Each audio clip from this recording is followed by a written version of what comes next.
There's a combination of things that make the Earth habitable. Earth has continental crust, which is different in composition than the crust that makes up the rest of our planet, which is mainly made up of oceanic crust.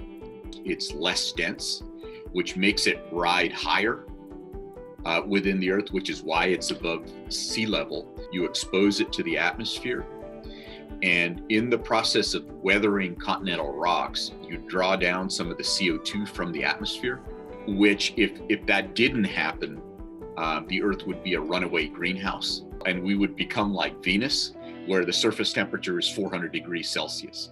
What is it about the Earth that allowed continental crust to form and become relatively abundant early in the planet's history?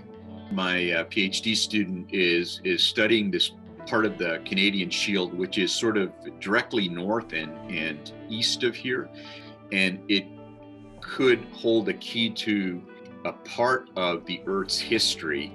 One of the big controversies in the earth science is when did plate tectonics, which is the mode that the Earth operates today, when did it begin in Earth history? Somewhere between about 3.6 and 3 billion years ago. For geologists, all the work starts in the field. That's always the beginning of any laboratory study, because then you have the context of the samples as opposed to the samples in isolation. And then you collect samples and then bring them back, and then we investigate those in the laboratory here, including things like determining the age of the rocks and using their chemical composition, getting some insight into how those rocks formed.